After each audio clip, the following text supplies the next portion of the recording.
समन्ता चक्रवालेषु अत्रा गच्छन्तु देवता सद्दम्मं मुनिराजस्य सुनन्तु सग्गमुखदं ධම්මස්සවන කාලෝ අයං බදන්තා ධම්මස්සවන කාලෝ අයං බදන්තා ධම්මස්සවන කාලෝ අයං බදන්තා නමෝ තස්ස භගවතු වරහතු සම්මා සම්බුද්දස්ස නමෝ තස්ස භගවතු වරහතු සම්මා සම්බුද්දස්ස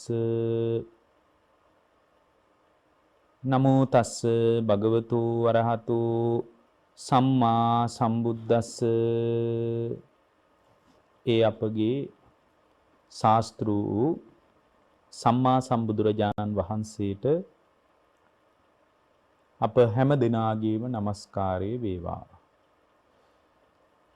සුපින්වත්නි, ඔබ හැම දිනාම මේ මොහොතේ බලාපොරොත්තු වන්නේ ධර්ම ශ්‍රවණය කරන්නටයි, බණ අහන්නටයි. පින්වත්නි, අපි මුහුණ දෙන අවදානම තමයි නැවත නැවත මේ ඒ කියන්නේ සාංශාරික ජීවිතයට විවෘත වීමට සිදුවීම. ඇතැම් විට මේක අවදානමක් කියලාවත් ලෝකයේ කෙනෙක් හිතන්නේ නැති වෙන්න පුළුවන්. ලෝකයේ කෙනෙකුට මේක අවදානමක් විදියට පේන්නෙත් නැති වෙන්න පුළුවන්. ඇත්තටම ඔබත් මමත් ඉන්නේ විශාල අවදානමක බව අපි හැම කෙනෙක්ම තේරුම් ගන්න ඕන. සාංශාරික ජීවිතය තුළ ඒ අවදානම නිදහස් වීම, ඒ අවදානමෙන් නිදහස් වීම පිණිස බුදු කෙනෙක්ගේ ධර්මයේ පැහැදිලි කරලා තියෙනවා. ඒ ධර්මයේ තුල ජීවමාන වීමට අදක්ෂ වුණොත් භික්ෂුවක් විදියට මමත් අසරණයි, ගිහියෙක් විදියට ඔබත් අසරණයි. බුදුරජාණන් වහන්සේ අපට පැහැදිලි කළේ මේ හිත නිරන්තරයෙන්ම සෑම වෙලාවකම පෙරලෙන බවයි. දැන් ඔබ මේ වෙලාවේ ඊටාම සැහැල්ලුවෙන් හිටියට තාම ස්වල්ප මොහොතකින් සැහැල්ලුවෙන් කියන ඔබට ප්‍රශ්න ඇති. නමුත් මේ සාමාන්‍ය தത്വෙට ඔබේ ජීවනචර්යාව ගොඩනගාගෙන හිටියට පින්වත්නි, ඊටාම පොඩි වේලාවකින් පුංචි දෙයකින් මේ පවතින தത്വය හාත්පසම කන පිට හැරෙන්න පුළුවන්. ඒ කියන්නේ මේ පවතින தത്വය උඩු යටිකුරු වෙන්න පුළුවන්. ඔබට විය හැකි භයානකම, ඔබට විය හැකි අනතුරුදායකම දෙයට ඔබට මුහුණ දෙන්න වෙන්නත් පුළුවන්. ඒ ඕනෑම දෙයකට අපි තුල සූදානමක් තියෙන එක මේ මොහොතේ ඊටාම වැදගත්. ඒ සූදානම හැම බුද්ධ ශ්‍රාවකයෙකුටම ඊටාම වැදගත් දෙයක්. ඒ නිසා බුදුරජාණන් වහන්සේ අපට පැහැදිලි කරලා දේශනා කළා මේ ජීවිතයේ තුලදී අවබෝධයේ පැත්තට Tamanගේ හිත නම ගන්නවා නම් ඕනෑම වෙලාවක ඔබට අවදානමකුත් තියෙනවා නම් අර ධර්මයේ පැත්තෙන් Tamanගේ ජීවනචර්යා ගොඩනගාගෙන පිළිසරණක් හදාගන්න පුළුවන් වැඩපිළිවෙලකුත් මේ මොහොතේ ඔබ තුල මා තුල මතුවී තිබෙනවා නම් ඒ විකල්පයේ කෙරෙහි ඔබේ අවධානය යොමු කරගන්න එකයි මේ වෙලාවේ ඊටාම වැදගත්ම දේ පිටවත්නි. හේතුව තමයි ඔබ අවදානමින් නිදහස් වෙලා නැහැ. මොකද ඔබ අවදානමින් නිදහස් වෙන විදිහ ගැනවත් හරි හැටියට තේරුම් අරගෙන ඉන්න බවක් අපට පේන්නේ නැහැ. බුදුරජාණන් වහන්සේ අපට පැහැදිලි කළා දේශනා කළේ මහණෙනි, මේ සාංශාරික ගමනේ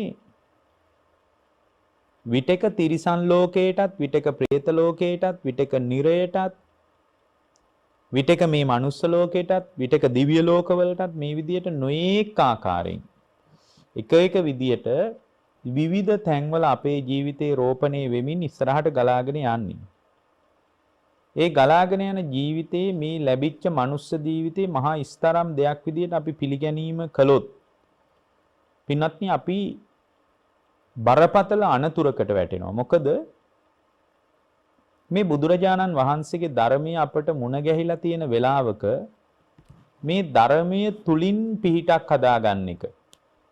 ධර්මයේ තුලින් විකල්පයක් හදාගන්න එකට අපේ උනන්දුවක් අපි තුල කැමැත්තක් මේ වෙලාවේ හදාගන්න බැරි වුණොත් මේ සාංශාරික ජීවිතයටම වැටෙනවා. ඒත් එක්කම ඊට වඩා භයානක අනතුර තමයි විය හැකි බරපතලම අනතුර තමයි ඔබට මේ ජීවිතයේදී මරණය. ඒතර මරණය කොයි මොහොතේද කියලා අපට හරියටම සැලැස්මක් අදහසක් ඇත්තේ නෑනේ.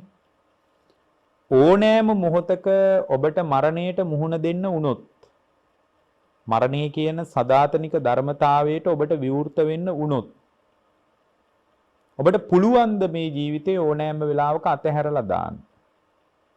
ඒ වගේම හරි අතහැරලා දාන්න අකමැත්තෙන් හරි වුණා කියමුකෝ. අතහැරලා දාන්න වෙන එකත් විශ්මයක් නෑ. මොකද කැමැති වුණත් අකමැති වුණත් මරණ ඉදිරියේ අපිට අතහරින්නම වෙනවා. මම අකමැති, මට යන්න බෑ, මම ජීවත් වෙන්න ඕන තව කියලා වෛද්‍යවරයෙක් ඉස්සරහා ඔබ කෑ ගහලා කිව්වත් වෛද්‍යවරයෙකුටත් කරන්න පුළුවන් මහ විශාල හපංකමක් නෑ පින්වත්. එහෙමනම් ඔබ අනතුරේ වැටෙන්නේ නැති වෙන විදිහට ඔබේ හිත ගොඩනගා ගන්නට, ඔබ හිත ශක්තිමත් කරගන්න බුදුදහමේ පෙන්වා දෙන පටිපාටියට ආධ්‍යාත්මිකව හිත පුහුණු කරගන්නයි පින්වත්නි තියෙන්නේ. ඒ බඳු පුහුණු කිරීමක් ඔබට ඊටාම අත්‍යවශ්‍යයි. පින්වත්නි මේ සාංශාරික ජාලය තුල පැනවීම සිද්ධ වෙන්නේ තෘෂ්ණාවත් එක්කයි. මේ අත්දකින අත්දැකීම් මත තෘෂ්ණාව ප්‍රහීන වෙලා නම් විඥානං අනිදස්සනං අනන්තං සබ්බතෝ පබං බුදුරජාණන් වහන්සේ දේශනා කළේ හැම වෙලාවකම තෘෂ්ණාව ප්‍රහීන වෙලා නම් ඒ තෘෂ්ණාව ප්‍රහීන වීමෙන් අන්තර්හිත සියලු ආකාරයේ ප්‍රඥාවෙන් ආලෝකමත් වුණු විඥානයක් නම් තියෙන්නේ. හාත්පස ආලෝකමත් වෙච්ච විඥානයක් නම් තියෙන්නේ. ඒ බඳු විඥානයක් විය හැකි බරපතලම අනතුරට මුහුණ දුන්නත් පින්වත්නි ඒක සතර මහා ධාතුවේ පිහිටන්නේ නැහැ. අන්න සංසාරේ පැනවෙන්නේ නැති තැන. මොකද්ද මේ විඥානං අනිදස්සනං තෘෂ්ණාව ප්‍රහීන වෙච්ච අන්තර්හිත සියලු ආකාරයේ ප්‍රඥාවෙන් බබලන ආලෝකමත් වෙච්ච විඥානයක් නම් තියෙන්නේ. ඒ බඳු විඥානයක් කෙබඳු විඥානයක්ද? තෘෂ්ණාව ප්‍රහීන වෙච්ච විඥානයක් නම් තියෙන්නේ. ඒ බඳු විඥානයක් තව දුරටත් සතර මහා ධාතුව තුල පිහිටන්නේ නැහැ. ඔකට ධර්මී කියන්නේ එත්ත ආපෝච පඨවි තේජෝ වායෝ න ගාදති කියලා කියන්නේ. එතකොට මේ තුන සතර මහා ධාතුව තුල විඥානේ නොපිහිටන තැනකට හිත හදලා දෙන්නේ තෘෂ්ණාව ප්‍රහීන වීමයි. තෘෂ්ණාව ප්‍රහීන වීමයි. එහෙමනම් ඔබ මතක තියාගන්න තව දුරටත් සාංශාරික ජාලේ පැනවෙන්නේ තෘෂ්ණාවේ සම්මිශ්‍රණයත් සමගයි. විය හැකි බරපතලම අනතුරට ඔබට මූණ දෙන්න වුණොත් ඒ බරපතලම අනතුරට මූණ දෙන වෙලාවේ තෘෂ්ණාව ඔබ තුල ප්‍රහීන වෙලා නැති නිසා පින්වත්නි ඒකාන්ත වශයෙන් ඔබ අනතුරේ වැටෙන්න පුළුවන්. එතකොට දැන් රහතන් වහන්සේ නමකට බරපතලම අනතුරක් වෙලා උන්වහන්සේගේ ජීවිතය අතහරින්න වුණත් උන්වහන්සේ හිතලා පිරිනිවන් පාන්න ඕනේ. ඒක ඇත්ත. නමුත් පිරිනිවන් පාන්න ආසන්නතම හේතුව විදියට විවිධාකාරී සම්බාධකයන් උන්වහන්සේ කරා පැමිණුණොත් පින්වත්නි එතන සතර මහා ධාතුව තුල තවත් ඒ විඥානය පිහිටන්නේ මොන විදියට ජීවිතය අතහරින්න වුණත් මොන විදියට ජීවිතය අතහැරුණත් ඒ අතහැරුණු ජීවිතයේ සතර මහා ධාතුව තුල පිහිටන්නේ නැහැ පින්වත්නි. ඒක හරියට මේ වගේ. දැන් ඔබ බලන්න ලංකාවේ වැඩ හිටියා කැලණි තිස්ස කියලා මහරහතන් වහන්සේ නම. දවසක් අර උත්තිය කියලා කුමාරයෙක් එක්ක මේක දිග කතාවක්. ඒ කුමාරයා මේ රජුරුවන්ගේ ප්‍රධාන බිසවත් එක්ක පොඩි ආලවන්තකමක් තිබ්බා, අන්තර් සම්බන්ධයක් තිබ්බා. ඉතින් මේ සම්බන්ධයේ කොමාරි රජුරවන්ට එහෙම් මෙහෙම් කණෙන් කොණෙන් ආරංචි වෙනකොට මේ උත්තිය කියන කුමාරයා මාලිගාව අත්හැරලා පලා ගියා. ඉතින් මාලිගාව අත්හැරලා පලා ගියා. නමුත් ඉතින් අර හිතේ ආදරය තියෙනවා අර බිසවට. ආදරය තියෙන එක නිසා කොහොමද හසුන් පතක් යවන්නේ කියලා කල්පනා කර කර හිටියා. දැන් අද වගේ මේ දියුණු තාක්ෂණික උපකරණ නැහැ නේ SMS ගහන්න එහෙම. එතකොට කල්පනා කර කර හිටියා කොහොමද මේ බිසවට යවන්නේ හසුන් පතක් කියලා. ඒ වෙනකොට ආරංචි වුණා මේ කැලණිතිස්ස මහරහතන් වහන්සේ ප්‍රධාන සංඝයාට රජමාලිගාවේ දානයක් ලෑස්ති කළා කියලා. එහෙනම් මෙන්න මේ වෙලාව තමයි හොඳම වෙලාව කියලා මිනිස්සෙකුට එන්න කියලා. දැන් මෙයාත් රාජකීය කුමාරයෙක්නේ. මේ කුමාරයා මේ මිනිස්සයාගේ හිස මුඩු කරලා බලන්න මේ සෙනෙහස නිසා මේ පුද්ගලයා කරන දේ. අර Tamanගේ සේවකයෙකුට එන්න කියලා හිස මුඩු කරලා සිවුරකුත් කසාවතකුත් පොරවල පාත්‍රයකට අතට දීලා හසුන්පත කොහොමරි බිසවට දෙන්න කියලා පිටත් කරලා යවුවා. අර කැලණිතිස්ස මහරහතන් වහන්සේ ප්‍රධාන සංඝයා වඩින පිටිපස්සෙන් තමයි දැන් යන්නේ. දැන් පිටිපස්සෙන් මේ අය යනවා. මේ අයගේ පිටිපස්සෙන් මේ ස්වාමීන් වහන්සේලා වඩිනවා. මේ ස්වාමීන් වහන්සේගේ පිටිපස්සෙන් අර හසුන්පතත් අරගෙන අර පුරුෂයා සිවුරු පොරවගෙන තමයි උඩින්. සිවුරු පොරවගෙන හිටියට දැන් මෙයා හාමුදුරුව කෙනෙක් නෙවෙයිනේ පිටිපස්සෙන් වඩිනවා. පිටිපස්සෙන් වඩිනකොට බිසවුන් වහන්සේ ඉස්සරහා මේ හසුන්පත බිම දැම්මා. කොමාරි මේක රජුරවන්ට අහු වුණා. රජුරවන්ට අහු වුණාට පස්සේ මේ හසුන්පත කාගේද කියලා අහුවා. කවුරුවත් කිව්වා අනේ අපි නම් දන්නේ නැහැ කියලා. අන්තිමටම රජුරවන්ට කේන්ති ගිහින් මේක මේ කැලණිතිස්ස මහරහතන් වහන්සේගේ වැඩක් කියලා හිතලා පින්වත්නි තෙල් කටාරමක දාලා උණු කළා කියනවා. රත් කරා කියනවා. උන්වහන්සේ මේ සිද්ධි දාමීම සමහර විට දන්නවා. නමුත් උන්වහන්සේ කට හෙල්ලුවේ නැහැ. පුරාණ කර්මඵලයන්ගේ විපාකයක් කියලා උන්වහන්සේ දන්නවනේ. නමුත් උන්වහන්සේගේ ජීවිතේ බොහොම දුක් සහිත විදියට ජීවිතය අතහැරුණේ. හැබැයි ඒ ජීවිතය තුල තෘෂ්ණාව ප්‍රහීන වෙලායි තිබ්බේ. ඒ තෘෂ්ණාව ප්‍රහීන වෙලා අන්තර්හිතව සියලු ආකාරයෙන් ප්‍රඥාවෙන් ආලෝකමත් වෙච්ච විඥානයක් තිබ්බ නිසා ඒ විඥානයේ සතර මහා ධාතුව තුල පිහිටියේ නැහැ. දැන් ඔබ බලන්න මේ හිටියා බුද්ධ කාලේ එක රහතන් වහන්සේ නමක් අර මණිකාර කුළුපගතිස්ස කියන හාමුදුරුවෝ. ඉතින් මණිකාර කුළුපගතිස්ස කියන හාමුදුරුවෝ පිණ්ඩපාතේ වඩිනකොට අර තිස්ස කියන මේ රහතන් වහන්සේ මේ හැමදාමත් අර මණික් කොප දමන්නේ මිනිස්සෙක්ගේ ගෙදරට පිණ්ඩපාති ගියානේ. ඉතින් මේ මිනිසයා රාජකීය රජුරවන්ට වැඩ කරන මිනිස්සෙක්. ඉතින් රජුරුව මේ අස්සේගේ පිටේ මණිකක් කෙව්වා මෙන්න මේක උපදමලා දීපන් කියලා. එතකොට යා මස් වාගයක් කප හිටියේ මේ ගෙදර ඇති කරන ගිජු ලිහිණියෙකුත් ඉන්නවා ගිජුවා ලිහිණියෙක්. ඒ ලිහිණියා මේ ගෙදර අයත් එක්ක බොහොම හිතවත් බොහොම කිට්ටුයි බොහොම හිතවත් සම්බන්ධයක් තිබ්බා. ඉතින් මේ වෙලාවේ පින්වත්නි මේ අර රහතන් වහන්සේත් පිණ්ඩපාතේ ඇවිල්ලා හිටියා. ඊට කලින් අර අස්සේගේ පිටේ මිනිහෙක් ඇවිල්ලා කිව්වා මේක ඉක්මනින් රජුරෝ උපදාලා දෙන්න කියලා කිව්වා. එහෙම කියලා දුන්නා. දැන් මේ මිනිස්සයා මස් කප හිටියේ. ඉතින් රාජකීය පණිවිඩයක් ඉක්මනට අත් දෙක පිය දාලා අත් දෙක සේදුවේ පිරිසුදු කළේ මොකක්වත් කළේ නැහැ. එහෙම මැණික අරගෙන එක පැත්තකින් තිබ්බා. ඉතින් මේ කවුරුවත් දන්නෙත් නැහැ. කවුරුවත් ඇත්තෙත් නැහැනේ ගෙදර. මේ මැණික තියලා ඉතින් මෙයාගේ වැඩේ කරගෙන ගියා. අර රහතන් වහන්සේ පිණ්ඩපාතේ ගෙදරට වැඩියා.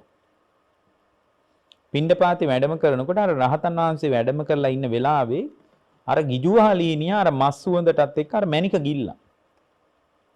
මොකද අර මිනිස්සේ අත් දෙක හොදගෙන මැණික ගත්තා නෙමෙයිනේ. මෙන් අත් දෙක පිය දාලා ඉක්මනට අර රජුරුවන්ගේ ආනනි කියලා ඉක්මනට අර මැණික ගත්තා. මැණික තිබ්බට පස්සේ අර මැණිකේ තිබ්බ මේ ලේසුවඳට මේ ගිජුවහලීනියා මැණික ගිල්ලා. දැන් මේක හරි ප්‍රශ්නයක්. දැන් අර මිනිස්සයා දස අතේ කැරකි මැණික හොයනවා. දැන් මැණික හොයා ගන්න විදියක් නැහැ. මැණික පේන්න ඇත්තෙත් නැහැ. මැණික හොයා ගන්නත් නැහැ. අන්තිමටම දැන් මේ කවුරුත් ආවෙත් නැහැ මේ ගෙදරට. බිරිඳකට කතා කළාම බිරිඳ දන්නෙත් නැහැ. අවසානෙට මේ මිනිස්සයා සැක කළා මේ රහතන් වහන්සේ මණික ගත්තා කියලා. අවුරුදු 12ක් මේ ගෙදරට පිණ්ඩපාතය ඇවිල්ලා තිනවා විටින් විට. නමුත් ගුණේ අඳුන ගන්න බැරි වුණා. නික්ලේසි මුනිවරේගේ ගුණේ අඳුන ගන්න බැරි වුණා. උන්වහන්සේටත් උවමනාවක් තිබ්බේ නැහැ මම රහත් කියලා ප්‍රසිද්ධ කරන්න. ඉතින් අන්තිමටම ගිහින් වැඳලා කිව්වා හාමුදුරනේ ඔබ වහන්සේ මේ මණික ගත්තා නම් මණික දෙන්න. ඉතින් ඔබ වහන්සේ අපේ දරුවෙක් වගේ නිසා මේ කමක් නැහැ එහෙම ගත්තත් කමක් නැහැ අපිට දෙන්න මණික කියලා කිව්වා. ඉතින් ඒ හාමුදුරුවෝ වචනයක් කෙල්ලුවේ නැහැ. මොකද හාමුදුරුවෝ දැක්කා හැබැයි අර ගිජුවහලිහිනියා මණික ගිලපු බව. නමුත් මේ හාමුදුරුවෝ මොකාක්වත් කිව්වේ නැහැ වචනයක් කියන්නේ නැතුව කට හොල්ලන්නේ නැතුව පාඩුවේ හිටියා. ඉතින් මේ මෙහෙම පාඩුවේ මේ හාමුදුරුවෝ ඉඳලා පින්වත්නි අවසානෙට මේ මනුස්සයාට හොඳටම කේන්ති ගියා. මොකද මේ මනුස්සයාත් හරි අසරණයිනේ. දැන් රජුරුවන්ගේ අනනේ ඉක්මනට උපදාලා දෙන්න කියලානේ මේ මණික ගෙනත් දුන්නේ. දැන් මණික නෑ කියලා දැනගත්තොත් එහෙම රජුරුවන්ගෙන් අනිවාර්යෙන් එක්ක මැරුම් කණ්ඩ වෙනවා කියලා දන්නවා දැන් මේ මනුස්සයා. ඒ නිසා මේ මනුස්සයාටත් යම් බීතියක්, තැති ගැනීමක් තියෙන්න ඇති. ඒ තැති ගැනීම නිසාම වෙන්න ඇති මේ තරම් ප්‍රචණ්ඩ විදියට හැසිරෙන්න ඇත්තේ. ඉතින් මේ වෙලාවේ පින්වත්නි අන්තිමටම මේ මනුස්සයාට හොඳටම කේන්ති ගියා. ඒ කවුරුත් ආවෙත් නැහනේ. කේන්තිය වැඩි කමට හොඳ වෙලුමක් ගෙනල්ලා බෙල්ල වෙලලා තද කරලා කිව්වා ගත්තනම් දීපන් කියලා. අර කාන්තාව අත් දෙක පොළොවට ගහලා කිව්වා අනේ මේ වගේ උත්තමයෙකුට හිරිහැර කරන්න එපා කියලා වැඳලා කිව්වා. නමුත් ඒ ගෑනු කෙනා කියන ඒවත් නැලු ගෑනු කෙනත් තල්ලු කරලා දාලා හරියට වද බන්ධන දුන්නා. මේ රහතන් වහන්සේ නමකට. ඒතකොට මේ වද බන්ධන වල අවසානයේ පින්වත්නි මේ අර ලේ ගලාගෙන එනවා දැන් අර ඔළුව තද වෙච්ච තදවිල්ලට අර ගිජුවහලීනියා හිතවත්නි මේ ගෙදර අයත් එක්ක අර ලේ බොන්න පටන් ගත්තා. වැටෙන ලේ බින්දු බොන්න පටන් ගත්තා. එතකොට මේ මිනිස්යාට තවත් කේන්ති ගිහින් එකපාරම අර ගිජුවහලීනියට එකපාරම පහරක් ගැවුවා. ගහනකොට ඒ ගිජුවහලීනියකින් බිත්තිය හැප්පුණා. බිත්තිය හැපිලා ඒම වැටුණා. වැටුණාට පස්සේ අර රහතන් වහන්සේ කියනවා අර ගිජුවහලීනියා මැරුණාද බලන්න කියලා. එතකොට මැරිලා කියලා කිව්වා. එහෙනම් ওই බඩ පළලා බලන්නකෝ. එතකොට මැණික තිබ්බා. ඉතින් වැඳලා සමාව අරගෙන කිව්වා අනේ හාඳුරුණී සමාවෙන්න. මෙච්චර කල් දානි දුන්නට ඔබ වහන්සේගේ ගුණය අපිට අඳුන ගන්න බැරි වුණා නෙවෙයි කියලා වැඳ වැටුණා. උන්වහන්සේ පිරිනිවන් පෑවා. බිඳවලා පිරිනිවන් පෑවේ. බොහොම පීඩාවටපත් වෙලායි උන්වහන්සේ පිරිනිවන් පෑවේ. හැබැයි ඒ හිත තුල තෘෂ්ණාව රැඳුන්නේ නැහැ. තෘෂ්ණාව තව දුරටත් නොරැඳෙන විදියට රාගය හෝ පටිගය හෝ අවිද්‍යාව හෝ අනුසේ ධර්මය නැති නොවන විදියට ආත්පස ප්‍රඥාවෙන් ආලෝකමත් වෙච්ච විඥානයක් තිබ්බ නිසා ඒක සතර මහා ධාතුවේ තව දුරටත් පිහිටියේ නෑ. උන්වහන්සේ සදාකාලිකවම නිවිලා ගියා. එහෙමනම් අපි එකක් දැනගන්න ඕන විඥානස්ස අනිදස්සනං අනන්තං සබ්බතෝ පබං එත්ත ආපෝච පඨවි තේජෝ වායෝ නගාදති කියන විදියට පින්වත්නි හාත්පසින්ම තෘෂ්ණාව ප්‍රහීන කරලා දාන එකම තමයි සතර මහා ධාතුව තුල විඥානේ නොපිහිටන්න තියෙන පිලිසරණ. දැන් අපේ විඥානේ ඕනෑම තැනක පිහිටන්න පුළුවන්. කොහේ අපේ විඥානේ පිහිටයිද කියලා අපි දන්නේ නැහැ පින්වත්නි. නමුත් අපිට මේ තෘෂ්ණාව ප්‍රහීන කරන වැඩපිළිවෙලට ආවොත් සතර මහා ධාතුව තුළ විඥානේ නොපිහිටන තැනකටම හිත හදාගෙන නිවෙන්න පුළුවන්. ඒතර කෙනෙක් කියන්න පුළුවන් නෑ නිවන ගැන අපිට එහෙම හදිස්සියක් නෑ කියලා. හැබැයි නිවන ගැන එහෙම අදහසක් තිබ්බොත් මොකද නිවන ගැන හදිස්සියක් නෑ කියලා කියන්නේ ගොඩාක් දෙනෙක් නිවන් දකින්න කියලා හිතාගෙන හිටියට ගොඩාක් දෙනෙකුට නිවන ගැන එහෙම හැඟීමක් නෑ. භවයටයි හැඟීම තියෙන්නේ. මම දැකලා තියෙනවා බොහොම ඔය සල්ලි බාගේ තියෙන සමහර නෝනලා ඉතින් නිවනින් මුසපත් වෙලා වගේ තමයි එන්නේ. නමුත් පුදුමාකාර භව තණ්හාවක් තියාගෙනයි ඉන්නේ. පින්වත්නි නිවන කරා යන්න බැරි වුණොත් එහෙම නිවන කරා යන්න නිවන පිණිස වීරිය කරන ශ්‍රාවකයෙක්ගේ හිත නිවනටපත් කරගන්න බැරි වුණොත් ඒකාන්ත වශයෙන් සුගතිය යනවා. අන්න බලන්න ඒ නිසා නිවන ඉලක්ක කරගෙන ධර්මයේ දියුණු කරන එකේ විකල්පයේ පිලිසරණ තමයි නිවන් නොදැක්කත් එයාට පිළිසරණක් තියෙනවා. පින්වත්නි මේ සියලු ආකාරයෙන් විඥානස්ස අනිදස්සනං අනන්තං සබ්බතෝ පබං කියනකොට තෘෂ්ණාව ප්‍රහීන වීමෙන් අන්තර්හිත වූ ප්‍රඥාවෙන් ආලෝකමත් වෙච්ච විඥානයක් පවත්වනවා කියන එක රහතන් වහන්සේගේ ස්වභාවය. නමුත් ඒ ස්වභාවය අපිට එකපාරම ඇති කරගන්න පුළුවන්ද? ඒ ස්වභාවය අපිට පින්වත්නි එකපාරම ඇති කරගන්න පුළුවන්කමක් නැහැ. එහෙමනම් එකපාරම ඇති කරගන්න බැරි නම් අපි ඒක ටිකෙන් ටික පුහුණු කරගෙන ඉස්සරහට යන්න ඕනේ. ඒ විදියට පුහුණු කරගෙන ඉස්සරහට යනකොට පින්වත්නි අපිට පුළුවන් අපි අත්දකින අත්දැකීම් ලෝකයේ තුල තණ්හාව ඇති නොවන විදිහට ඒ මොහොතේ හිත පවත්වන්න පුළුවන්. ජීවිතයේ සන්ධ්‍යා භාගයට යනකොට ගොඩාක් දෙනෙකුට තියෙන අරුබුදයක් තමයි කොහොමද හිත හදාගන්නේ කියලා හිතාගන්න බැරිකම. මොන විදියට හිත හදාගෙන හිටියොත්ද මට යහපතක් වෙන්නේ පිළිසරණක් වෙන්නේ මොන විදියට හිත හදාගෙන හිටියොත්ද මට මගේ ජීවිතය තුළ අවබෝධය කරා පියමන් කරන්න පුළුවන් කියලා මිනිස්සුන්ට තේරුමක් නැතිකම. ඇත්තටම පින්වත්නි හිත හදාගෙන ඉන්න තියෙන්නේ අත්දකින්න අත්දැකීම් ලෝකයේ තුල තෘෂ්ණාව ඇති නොවන විදියට ලෝකේ ගනුදෙනු ටික හදාගෙන ඉන්නයි තියෙන්නේ. එතකොට ලෝකේ ඒ බඳු ආකාරයෙන් ගනුදෙනු ටික හදාගෙන හිටියට පස්සේ මේ සතර මහා ධාතුව ඇසුරු කරගෙන විඥානේ නොපිහිටන තැනකට හිත හැදෙනවා. පින්වත්නි මේ ඇහෙන් දකින රූපය පදනම් කරගෙන අපි තුල විශාල තණ්හාවක් ඇති වෙනවා. රූපය කෙරෙහි. ඒකට අපි කියනවා රූප තණ්හා කියලා. කණෙන් ශබ්ද ඇහෙනකොට ශබ්දයේ ඇත්ත කතාවත් කණේ යථාර්ථයත් නොදන්නා තැනක ශබ්ද තණ්හාවක් අපේ හිත තුල උපදිනවා. නාසයට දැනෙන, දිවට දැනෙන, කයට දැනෙන ගන්ධ සුවඳ රස පහස පදනම් කරගෙන ඒවා කෙරෙහි අපි තුල තෘෂ්ණාවක් පවතිනවා. එතකොට මෙන්න මේක තමයි අවුල. එතකොට තෘෂ්ණාව කියන්නේ අපේ අත්දැකීම් පරාසය තුලම ඇති වෙන දෙයක් මිසක් අපි නොදකින දේවල් කෙරෙහි අපේ හිතේ තෘෂ්ණාවක් උපදින්නේ නැහැ. අපි ආදරය කරන කෙනෙකුට කෙරෙහි අපිට තණ්හාවක් ඇති වෙන්නේ එයා දැකලා තියෙනවා, එයාව ඇසුරු කරලා තියෙනවා, අඩුම එයා ගැන යම් සිතුවිල්ලක් හරි ඇති වෙලා තියෙනවා. සිතුවිලි මාත්‍රයක්වත් ඇති වෙච්ච නැති කෙනෙක් ගැන, දැකපු නැති කෙනෙක් ගැන, කටහඬක් අහපු නැති කෙනෙක් ගැන අපට කවදාවත් පින්වත්නි එයා ගැන ආදරයක්, සෙනෙහසක්, ප්‍රේමයක් උපදින්නේ නැහැ. එහෙමනම් අපි අත්දකින දේ කෙරෙහිම තමයි අපි තුල හාත්පසින්ම තණ්හා සහගත කල්පනාවක් උපදින්නේ. හාත්පසින්ම තණ්හා සහගත කල්පනාවක් උපදින්නේ. අපි අත් නොදකපු ලෝකයක් ගැන අපිට කිසිම දවසක අපේ හිත තුල තණ්හාවක් උපදින්නේ නැහැ පින්වත්නි. තණ්හාවක් උපදින්න විදියකුත් නැහැ එතන. මොන්නතරම් හැඩකාර කෙනෙක් හිටියත්, මොන්නතරම් ලස්සන කෙනෙක් හිටියත් එයා අපි තාම දැකලා නැත්නම් අපිට කවදාවත් රූප තණ්හාවක් උපදින්නේ නැහැ. රූප තණ්හා උපදින්නේ දැකපු රූප කෙරෙහි විතරමයි. ශබ්ද තණ්හා උපදින්නේ අහපු ශබ්ද කෙරෙහි විතරමයි. ගන්ධ තණ්හාවක් උපදින්නේ විඳපු ගඳ සුවඳ පිළිබඳ විතරමයි.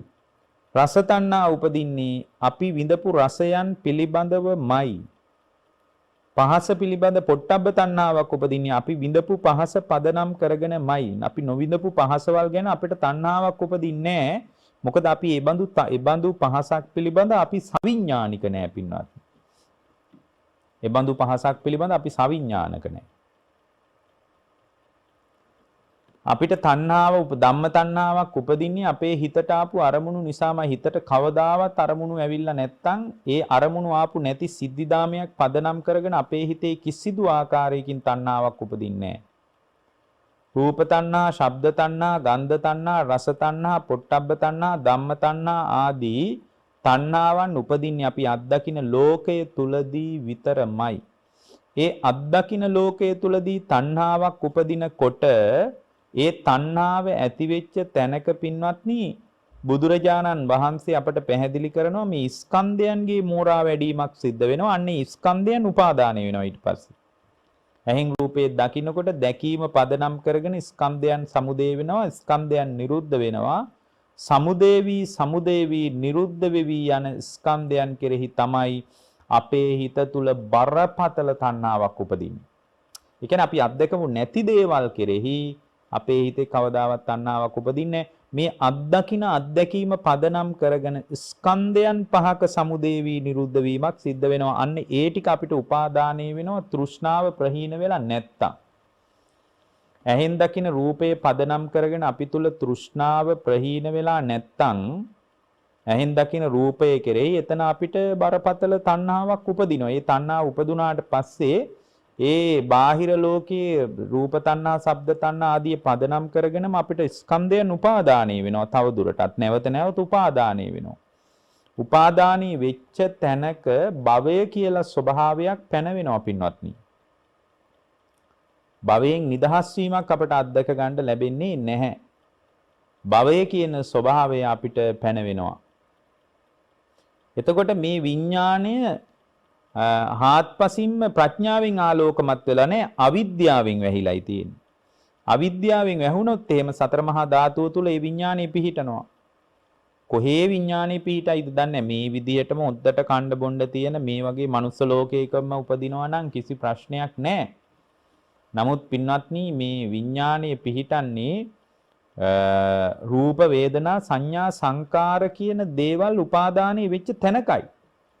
ඒකයි ධර්මයේ තියෙන විඥානං තිට්ඨමානං තිට්ඨේය රූපාරම්මණං රූපප්පතිට්ඨං නන්දූප සේවණං බුද්ධින් විරුල්ලින් වේපුල්ලං ආපච්චේය කියලා. රූපේ කරා පැමිණිච්ච කර්ම විඥානයේ තමයි පවතින්නේ. රූපේම අරමුණු කරගෙන රූපේම ආධාර කරගෙන විශේෂයෙන්ම තණ්හාවෙන් ආසේවණේ ලැබෙමින් තමයි ඒ විඥානීය බුද්ධින් විරුල්ලින් වේපුල්ලං ආපච්චේය. උර්ධියක් විපුල භාවයක් දියුණුවක් මහත්ගත භාවයකට ඒ විඥානයේ පවතින්නේ. ඒතර ඒ විඥානේ පවතින්නේ රූපේ උපාදානයේ වෙච්ච තැනකයි පින්වත්නි. අහම් අඤ්ඤත්‍ර රූපං අඤ්ඤත්‍ර වේදනා අඤ්ඤත්‍ර සංඥා අඤ්ඤත්‍ර සංකාරේහි විඥානස්ස ආගතින් වා ගතින් වා චුතින් වා uppattin වා බුද්ධින් වා විරුල්හින් වා වේපුල්ලං වා පඤ්ඤාපෙස්සාමීති නේතං ඨානං විජ්ජති. නේතං ඨානං විජ්ජති. ඒ කියන්නේ රූපයේ උපාදානීය වීමකින් තොරව, වේදනා උපාදානීය වීමකින් තොරව, සංඥා උපාදානීය වීමකින් තොරව, සංකාරී උපාදානීය වීමකින් තොරව විඥාණයට යාමක් ඒමක් චුතියක් උප්පත්තියක් වැඩිමක් දියුණුවක් මහංගත භාවයක් කවදාවත් දකින්න හම්බෙන්නේ නැහැ. එහෙමනම් අර තණ්හාව ඇති වෙලා තණ්හාව ඇති වෙච්ච තැනක ඒකටම හේතු වෙලා උපාදානීය කියලා ස්වභාවයක් පවතිනවා. අන්නේ උපාදානීය කියන ස්වභාවයේ පවතින නිසා තමයි තණ්හා පච්චය උපාදානං. උපාදානයේ පවතින තැනක තමයි විඥානීය සතර මහා ධාතුවේ තව දුරටත් පිහිටන්නේ. යම් එහෙමනම් අපිට තියෙන්නේ මේ ජීවිතයේ අනාත නොවි සනාත ශ්‍රාවකෙක් විදියට ජීවිතේ හමාර කරන්න නම් මේ රූප ධාතුව, වේදනා ධාතුව, සංඥා ධාතුව, සංකාර ධාතුව කියන මේ රූප ධාතු, වේදනා ධාතු, සංඥා ධාතු, සංකාර ධාතු කෙරෙහි රාගය ප්‍රහීන වෙන විදිහට මේ අපේ ගනුදෙනු ටික හදාගන්නයි තියෙන්නේ. ඇත්තටම රූප වේදනා සංඥා සංකාර කෙරෙහි රාගය ප්‍රහාණය වෙලා නම් තණ්හාවෙන් තෙත් වෙන්නෙත් නැහෙනි. රාගය ප්‍රහාණය වෙලා නම් ඒකට ධර්මී කියන්නේ රූප ධාතු යාකෝ භික්කවේ භික්ඛුනෝ රාගෝ පහිනෝ හෝති රාගස්ස පානා වොච්චිතාරම්මනම් පතිට්ටං විඥානස්ස නහෝති කියලායි කියන්නේ. රූප ධාතුව, වේදනා ධාතුව, සංඥා ධාතුව, සංකාර ධාතුව කෙරෙහි රාගය ප්‍රහීන වෙලා නම් රාගය ප්‍රහීන වීම පිණිස පින්වත්නි පැවැත්ම පිණිස තිබුණු අරමුණ. මොකද්ද පැවැත්ම පිණිස තිබ්බ අරමුණ? රූපය ගැන, ශබ්දය ගැන, ගඳ සුවඳ ගැන, රස ගැන, පහස ගැන, අරමුණු ගැන Tamanගේ තණ්හාවක් තිබ්බනේ. රූප ධාතුව කෙරෙහි තියෙන රාගය ප්‍රහීන වෙලා නම් රාගයේ ප්‍රහීන වීම නිසා පැවැත්ම පිණිස තිබ්බනේ අරමුණු ටිකක් තණ්හාවෙන්. ඒ අරමුණ සිඳිල යනවා නම් එතන විඥාණයට පිහිටා සිටීමට තිබ්බ තැනයි සිඳිල යන්නේ කියනවා.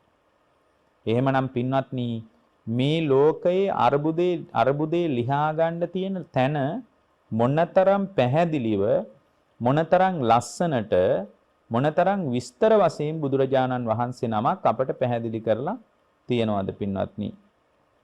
එතකොට අර රූප ධාතුව, වේදනා ධාතුව, සංඥා ධාතුව, සංකාර ධාතුව කෙරෙහි රාගය ප්‍රහීන වෙලා නම් අරමුණත් සිඳිලා බිඳිලා ගිහින් නම් තණ්හාවක් නැත්තම් පින්වත්නි එතන විඥාණයට පිහිටා ඉන්න තැනක් නැති වෙනවා. පතිට්ඨා විඥානස්ස නහෝති කිව්වේ ඒකයි. විඥාණයට එතකොට දැන් බලන්න ඒ බඳු විඥානයක් නම් තියෙන්නේ මෙහි පාංශකූල දිදී 7 දවසේ දානි දිදී 3 මාසේ දානි කර කර සුගතියට යාවා කියලා ප්‍රාර්ථනා කරන්න දෙයක් නැහැ. ඒකමයි බුද්ධ දේශනාව කියන්නේ මහණෙනි පුළුවන් තරම් තමාවම පිළිසරණ කරගෙන ඉන්න කියලා. තමාවම පිළිසරණ කරගෙන ඉන්න කියලා. එතකොට ඒ බඳු තැනක පින්වත්නි ඒ බඳු තැනක මේ විඥානේ දලු දාලා වැඩෙන්නේ නැහැ.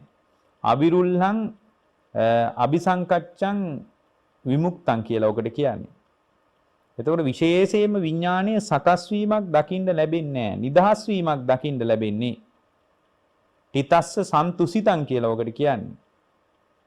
එතකොට එතන කම්පණයකුත් නැහැ පින්වත්නි. සන්තුසිතං පරිතස්සති කියලා ඔකට කියන්නේ.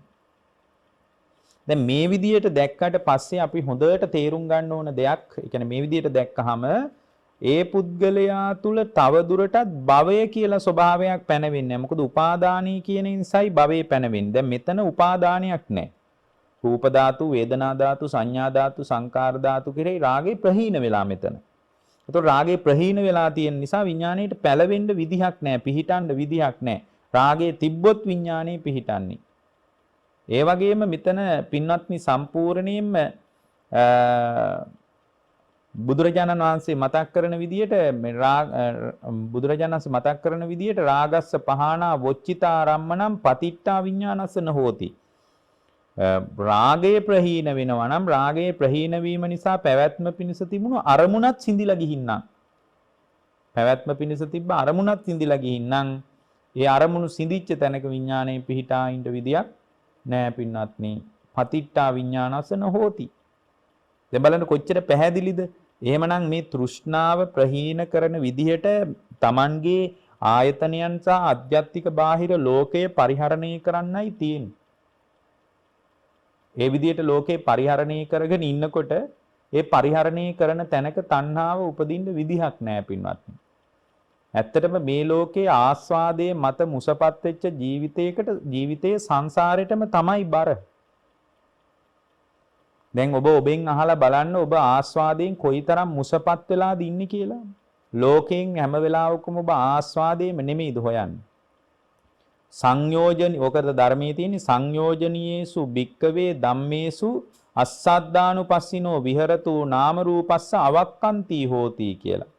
නාම රූප පච්චයා සලායතනං සලායතන පච්චයා පස්සෝ පස්ස පච්චයා වේදනා කියලා අර පටිච්ච සමුප්පාදේ කියන කතාව කියලා අන්තිමටම කියනවා ඒව මේ තස්ස කේවලස්ස දුක්ඛක්ඛන්දස්ස සමුදයෝ හෝති කියලා. මොකද්ද සංයෝජනීයේසු භික්කවේ ධම්මේසු අස්සද්දානුපස්සිනෝ විහෙරති.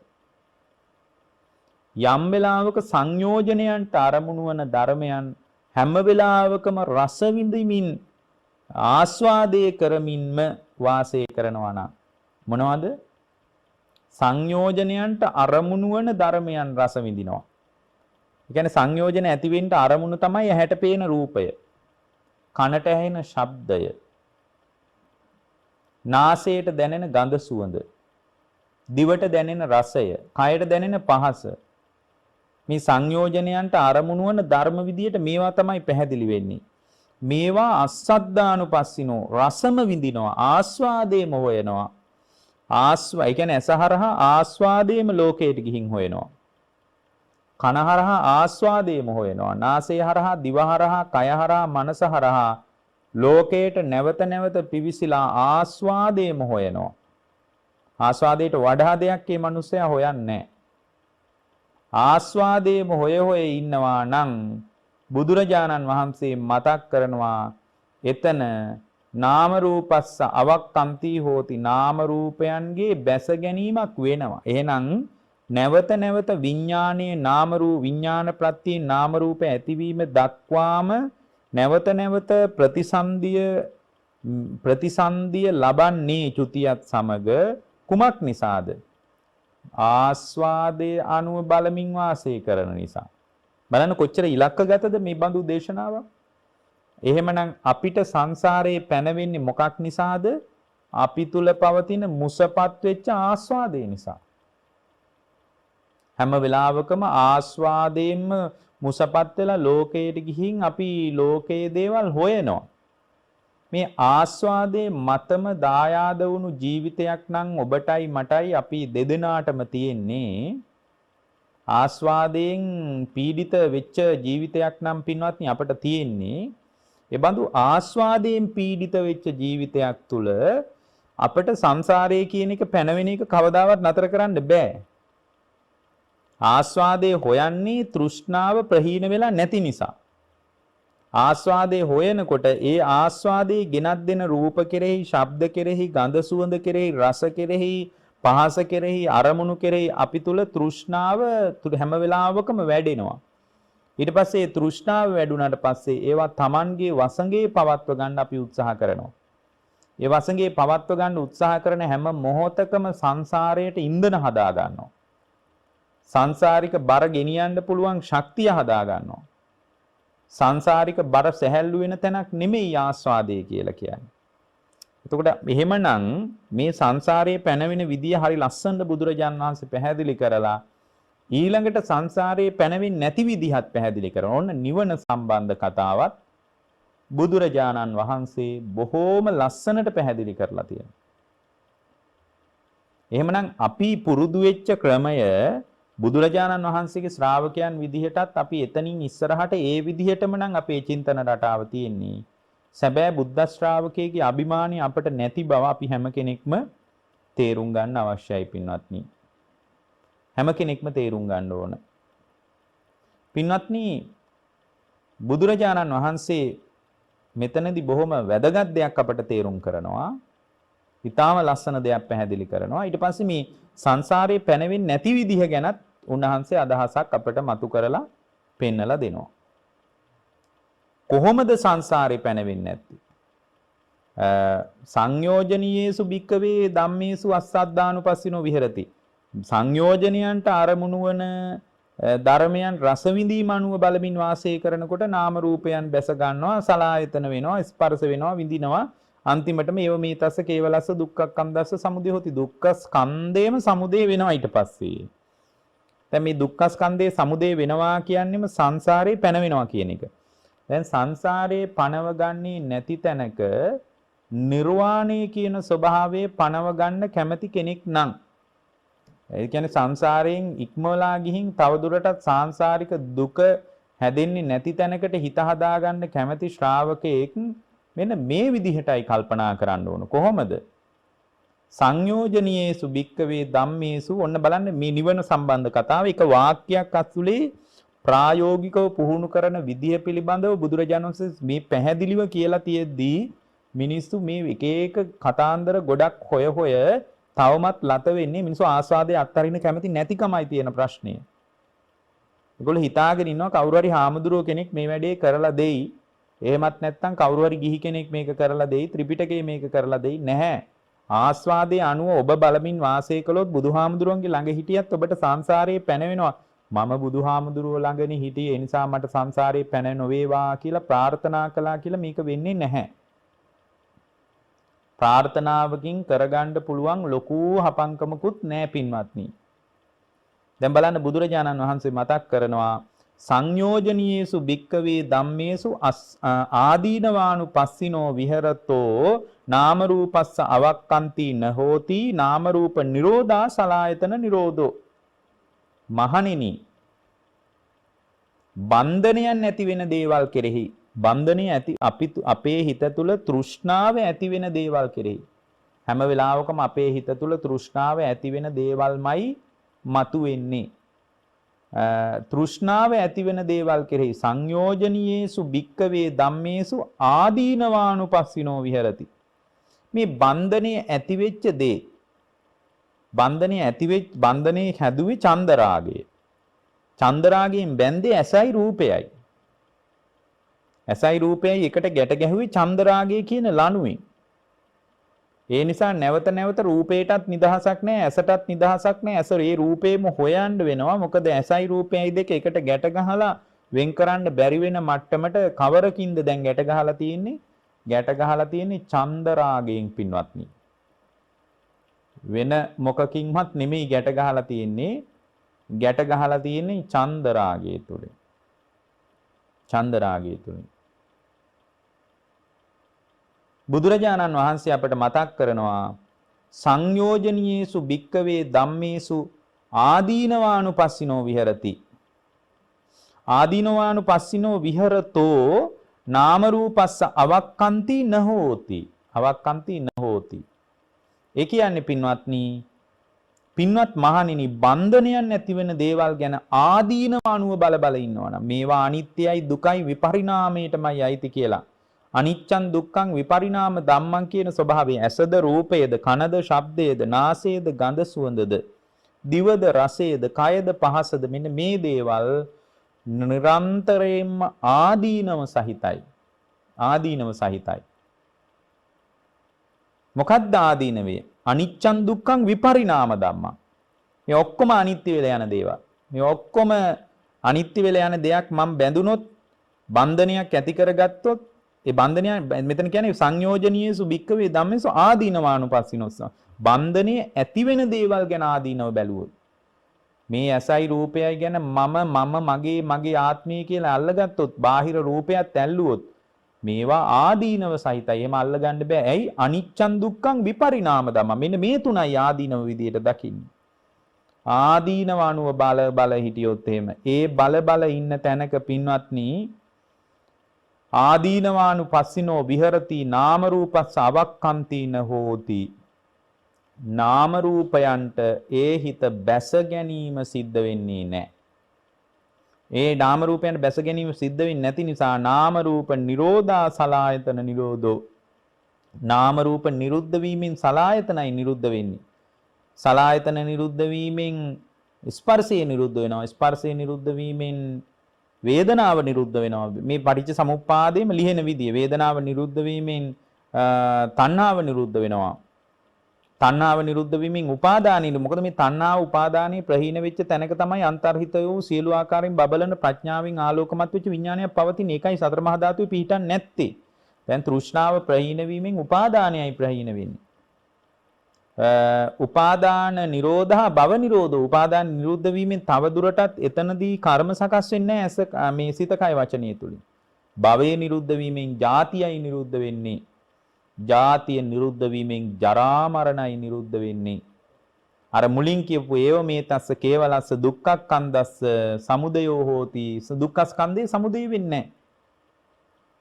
දුක්ඛක්ඛන්ධේ නිරෝධෝ හෝති. මෙතන නිරුද්ධ වෙලා යන්නේ. එහෙමනම් අපිට කරන්න තියෙන්නේ ජීවිතේ බොහෝම සුන්දර සමගැනීමක් ඔබට උවමනා නම්, ඒ බඳු සුන්දර සමගැනීමක් ගැන ඔබට හිතේ අදහසක් තියෙනවා නම් පින්වත්නි, ලෝකේ ආදීනව දකින්න ශ්‍රාවකයෙක් වෙන්න. ආස්වාදයෙන් මුසපත් වෙච්ච ශ්‍රාවක භාවයේ බිම තබා ආදීනව අනුව ලෝකේ බලන ශ්‍රාවකයෙක් වෙන්න. එතනමයි තෘෂ්ණාව ප්‍රහීන වීම තියෙන්නේ. එතකොටයි අන්තර්හිත සියලු ආකාරයේ ප්‍රඥාවෙන් ආලෝකමත් වෙච්ච විඥානයක්, සතර මහා ධාතුව තුල නොපිහිටන විඥානයක් තුල ශ්‍රාවකයාට දායාද වීමේ කුසලතාවය ලැබෙන්නේ. ඒ බඳු කුසලතාවයක් පිණිස අද මේ උතුම් බුද්ධ දේශනාව උපකාර වේවා කියලා